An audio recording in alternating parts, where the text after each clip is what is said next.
राधे राधे, जय श्री राम। मैं सीमा, मेरे चैनल पे आप सबका स्वागत है। आज अपने चैनल पर लाचारी गीत सुना रही हूँ। शादी ब्याह का सीज़न चल रहा है। मैं मेरी देवरानी साथ में दोनों जन गाएंगी और आप लोग अपना आशीर्वाद दीजिए। गोरी चली नैहरवा की ओरी बलम सुसुकी दई के रोय। गोरी चलाई नैहरवा की ओरी बलम सुसुकी दई के रोय।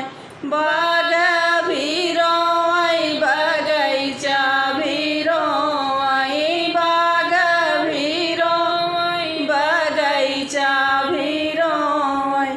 नेबुलऊ पे सिर धई के रोय, बलम सुसुकी दई के रोय।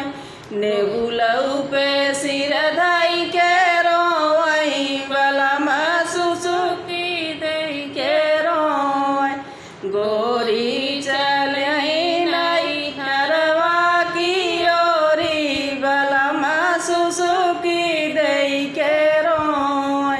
तारा भी रोई नारा भी रोई, तारा भी रोई नारा भी रोय। जगत पे सिर धई के रोय, बलम सुसुकी दई के रोय। जगत पे सिर धई के रोय, बलम सुसुकी दई के रोय। गोरी चलई नैहरवा की ओरी बलम सुसुकी दई के रोय। महला भी रोय दू महला भी रोय, महला भी रोय दू महला भी रोय। खिड़की पे सिर धई के रोय, बलम सुसुकी दई के रोय। खिड़की पे सिर धई के रोय, बलम सुसुकी दई के रोय।